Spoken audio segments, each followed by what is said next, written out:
William, my father-in-law, has always had a controlling nature. His desire to dominate isn't the typical overbearing parent type, but rather a deeply ingrained belief that he should have control over every aspect of our lives. For years, Travis, my husband, struggled under his oppressive influence. Even as an adult, he couldn't quite break free from his father's grip, and William frequently stepped in to make decisions for him, convinced that Travis couldn't manage his own life. It took Travis years to gather the courage to stand up for himself, and just when I thought we were making headway, William made the most outrageous move yet. A few months ago, Travis began feeling unwell. He was always exhausted, low on energy, and simply not himself. At first, he brushed it off, but then his doctor ordered more tests, and things became more serious. The uncertainty was nerve-wracking, and I did my best to be a source of emotional support for Travis. But William, true to form, felt compelled to insert himself into the situation. At first, it was just annoying. He would call constantly, demanding updates, dictating which tests Travis should undergo, and insisting we avoid certain doctors he didn't trust. He even tried to push alternative medicine on us, which made me furious. But things only escalated from there. One day, I walked into a doctor's appointment expecting a moment of peace and quiet, only to find William sitting there, as though he had every right to be there.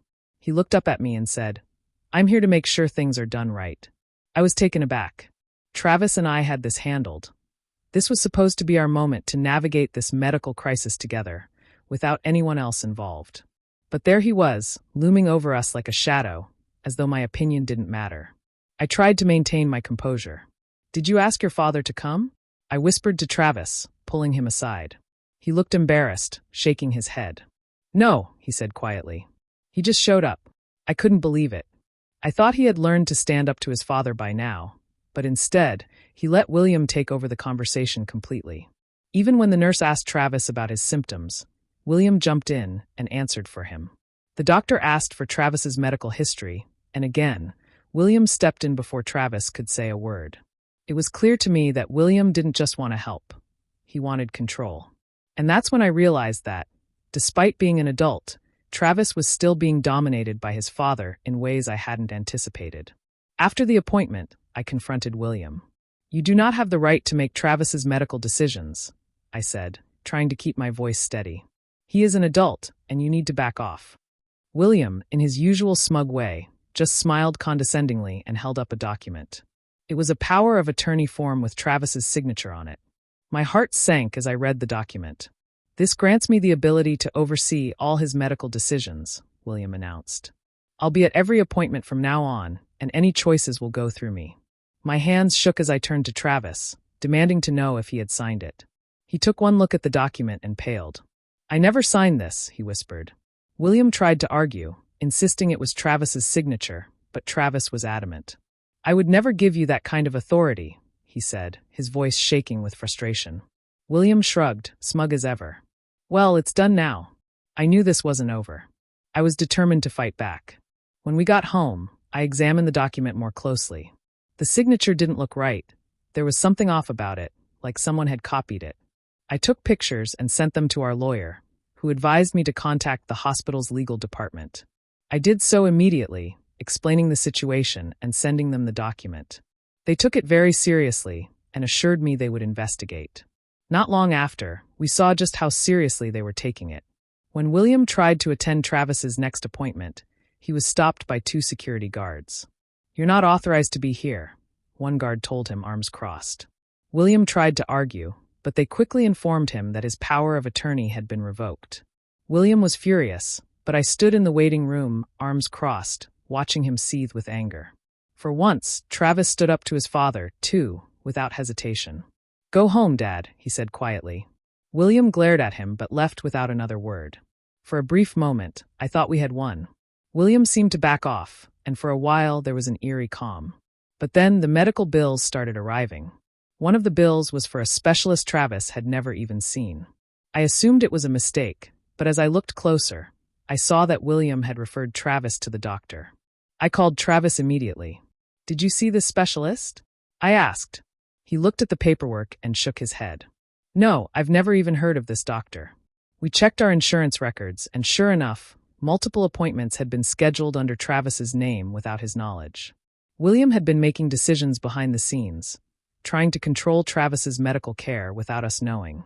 I stormed into the specialist's office, copies of the fake referrals in hand, and demanded to know who had authorized these appointments. The receptionist checked the records and confirmed that William had referred Travis to the specialist.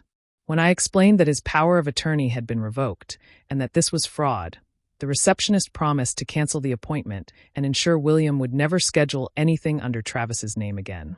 But William wasn't done. Weeks later, we received a letter from our insurance company saying that our emergency contact and secondary decision-maker had been updated. I froze when I saw the letter. William's name was listed as the secondary decision-maker. Travis was furious. He immediately called the insurance company, demanding answers. The representative explained that the changes had been made by William before the power of attorney had been revoked, but assured us it could be fixed immediately. We spent the next hour going through every detail of our insurance account to ensure William's name was removed from everything. It was infuriating to see how far he had gone to regain control. At that point, we knew we had to stop reacting and start taking more proactive measures. We called our lawyer again to make sure our legal safeguards were airtight. We even changed the locks on our house, just in case. And then, just when I thought we could finally breathe, William showed up at our front door late one evening. Travis and I were watching TV when the doorbell rang. I checked the security camera, and sure enough, there he was standing on our porch. "What do you want?" I asked through the intercom. His presence was a reminder that William would never stop trying to control our lives. He locked his eyes on the camera lens, a calm smile playing on his lips. "We need to talk. Let me in." My response was immediate and firm. "Absolutely not." Yet William didn't flinch. "I'll wait," he stated, his voice cold and unwavering. And wait, he did, standing motionless in front of our door for 2 whole hours, like some silent sentinel in the dark. Travis, growing increasingly uneasy, finally broke the silence. "Should we call the police?" he asked. I hesitated but then replied, "I don't want to escalate this if we can avoid it," even though a sense of unease gnawed at me. William, unperturbed, remained there, occasionally pulling out his phone to call Travis's cell, then mine, then our landline, each ring adding to the suffocating tension. When he finally left, it felt like a brief reprieve, but deep down, I knew it wasn't over. William had become obsessed, and I could feel the storm brewing. A few days later, the doorbell rang. When I opened it, 2 officers were standing there, their expressions professional, but with an edge of concern. "Ma'am," one officer began, "we have a welfare check request for Travis." "Is he here?" My heart dropped into my stomach. Travis stepped forward, his face a mask of disbelief. "I'm here," he said. The officer quickly assessed him. "Your father reported he hasn't been able to reach you. He was worried for your safety." I couldn't hold back a laugh, sharp and incredulous. Travis was furious, his voice tight with frustration. "We're fine. He's lying." The officers exchanged glances, and one asked, "Mind if we come in just to make sure?" While it felt like an invasion, we knew refusing would make us seem suspicious. We reluctantly allowed them inside. They split us up, each officer questioning us separately. After what felt like an eternity, they concluded it was a false alarm and left. Still, we knew exactly what had happened. William had found yet another way to use the authorities as his pawn, and it was terrifying. Travis slumped onto the couch, rubbing his temples. "This is never going to stop, is it?" His voice was resigned. "No," I replied softly. "But we're going to end it ourselves." It didn't stop. The next escalation came on a restless night, the kind where sleep never feels quite deep enough. At 2:30 a.m., a loud pounding at the door shattered the night's fragile calm. Travis bolted upright, panic in his eyes. "What's going on?" We rushed to the camera. To our horror, 3 officers stood at the door, the flashing lights of a patrol car illuminating the darkened street. I picked up the intercom. "May I help you, officers?" One of them spoke with a businesslike tone. "We received a 911 call from this address reporting a domestic disturbance." My stomach churned with dread. "There is no disturbance here," I insisted. Nobody called 911. The officer remained composed, but I could see the doubt in his eyes. "Ma'am, we need to confirm everyone inside is safe." Travis and I exchanged a glance, our hearts pounding. We had no choice but to let them in. They separated us, speaking to me in the kitchen and Travis in the hallway, asking routine questions about our safety. "Do you feel safe at home?" one of them asked. I gritted my teeth. Yes, I responded tightly. This is a false report. After what felt like an eternity, they left, but the message was clear. William had figured out how to weaponize the 911 system, using it to harass us whenever he wanted to, with the mere press of a button. It was terrifying, and the realization that we were at his mercy was maddening. Later that week, Travis came home from work visibly shaken. He'd sensed something was wrong when he walked into the office. People were staring. His boss looked uncomfortable.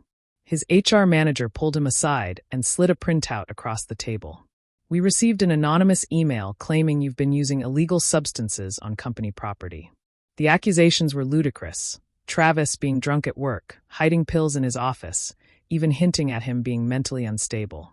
Fury surged through Travis as he shook his head. None of this is true. His boss believed him, but HR had no choice but to investigate. That evening, Travis was livid. It's obviously William, he said through clenched teeth. He's trying to ruin my career. I nodded grimly. It's time we fight back. The next morning, we consulted our lawyer. We need a restraining order, I said firmly. The lawyer listened attentively, reviewing our long list of grievances. Fraudulent power of attorney, unauthorized interference with medical appointments, multiple false police reports, and now this malicious attack on Travis's career. You definitely have a case, the lawyer confirmed, and we filed immediately. But William wasn't done. Just 2 days later, a letter arrived from his lawyer. Travis's hands trembled as he read it aloud. He's suing us for elder abuse. William claimed we were financially exploiting him, neglecting him, and emotionally harming him by cutting off contact.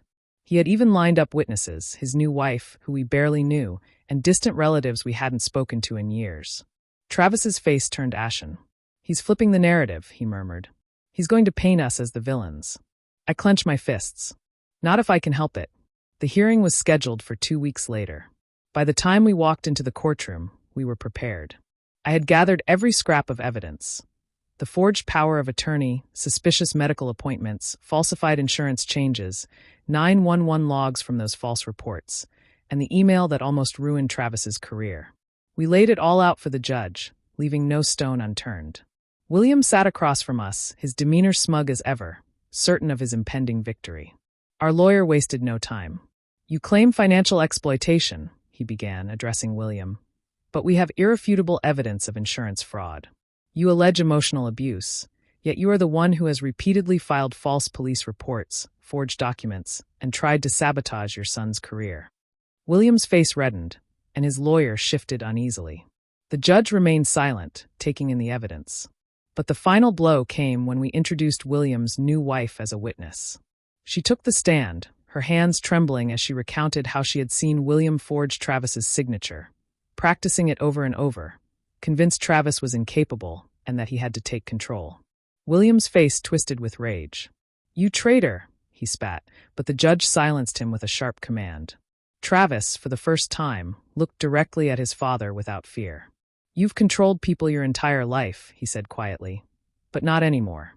The judge ruled swiftly and decisively. William's lawsuit was dismissed with prejudice, meaning he could never refile it. Our counter-lawsuit for harassment and fraud was victorious. William was slapped with hefty legal fees, a permanent restraining order, and the looming threat of criminal charges. His reputation, once untouchable, lay in ruins. Within a month, his new wife filed for divorce, and distant relatives reached out, apologizing for ever believing his lies. William was left with nothing, no power, no influence, and no one to support him. A few months later, Travis and I sat together on our porch, sipping coffee in the early morning light. I glanced at him, my heart full. How are you holding up? I asked softly, squeezing his hand. He met my gaze, relief and peace evident in his eyes. I'm better now,